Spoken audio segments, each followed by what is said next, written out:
खुदा हमारे बातन में चमका है कि खुदा के जलाल की पहचान की रोशनी जलवागर हो।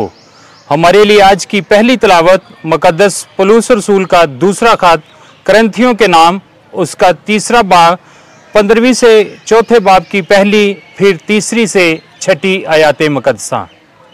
ए भाइयों, आज तक जब मूसा की किताब पढ़ी जाती है तो निकाब उनके दिल पर पड़ा रहता है, लेकिन जब यह खुदावंद की तरफ रजू लाता है तो निकाब उठाया जाता है। और खुदावंद रूह है, और जहाँ कहीं रूह खुदावंद है वहाँ आज़ादी है। लेकिन हम सब के बेनिकाब चेहरों से खुदावंद का जलाल गोया आईना में मनकस होता है, और हम उसकी सूरत में खुदावंद की रूह के वसीला से जलाल तक बदलते जाते हैं।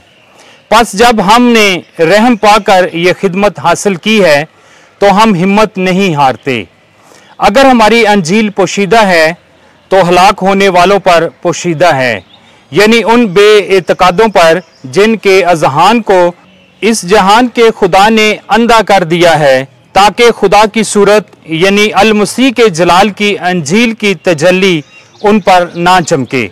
क्योंकि हम अपनी नहीं बल्कि मसीह यस्सु खुदावंद की मुनादी करते और अपने आप को यस्सु की खातर तुम्हारे गुलाम तस्वर करते हैं।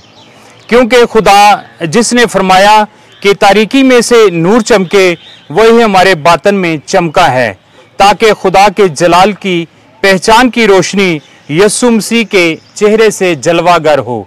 कलाम पाक के पढ़े और सुने जाने पर खुदा की बरकत हो। ज़बूर 85 जमायती जवाब। उसका जलाल हमारी सरजमीन में बसेगा। मैं सुनूंगा कि खुदावंद खुदा क्या फरमाता है। वो उनसे सलामती का कलाम करेगा। यकीनन उससे डरने वालों के लिए उसकी निजात करीब है, ताकि जलाल हमारी सरजमीन में बसे।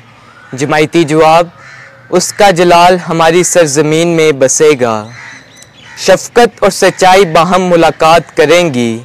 अदल और सुलह एक दूसरे का बोसा लेंगे।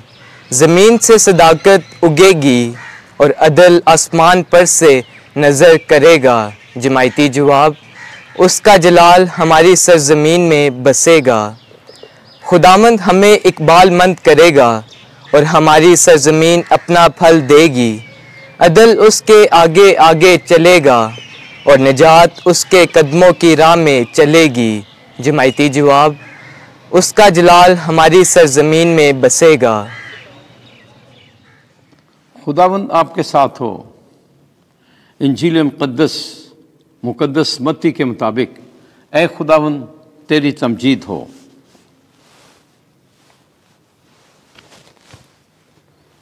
पांचवां बाब 20वीं से 26वीं आयत। जो कोई अपने भाई पर गुस्से हो वो अदालत में सजा के लायक होगा। एक दिन यस्सु ने अपने शागिर्दों से कहा कि अगर तुम्हारी रास्ती फकीयों और फरीसियों की रास्ती से ज़्यादा ना हो तो तुम आसमान की बादशाही में हरगिज़ दाखिल ना होगे। तुम सुन चुके हो कि अगलों से कहा गया था कि तू खून मत कर, और जो कोई खून करे अदालत में सज़ा के लायक होगा। लेकिन मैं तुमसे ये कहता हूँ कि जो कोई अपने भाई पर गुस्से हो वो अदालत में सज़ा के लायक होगा, और जो कोई अपने भाई को राखा कहे वो अदालत आलिया में सज़ा के लायक होगा, और जो कोई उसको अहमक कहे वो जहन्नम की आग का सजावार होगा। बस अगर तू कुर्बान गाह के पास अपनी नज़र ले जाए और वहाँ तुझे याद आए कि मेरे भाई को मुझसे कुछ शिकायत है, तो अपनी नज़र कुर्बान गाह के सामने छोड़कर चला जा। पहले अपने भाई से मेल कर, तब आके अपनी नज़र गुजरान।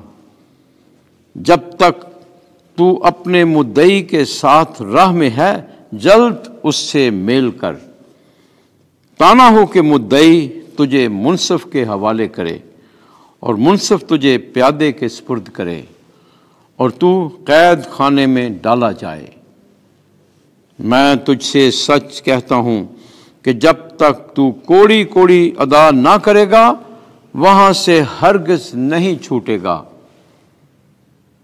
इंजील मुकद्दस के वसीले से हमारे गुनाह मुआफ़ किए जाएं। ऐ मसीह तेरी सताइश हो।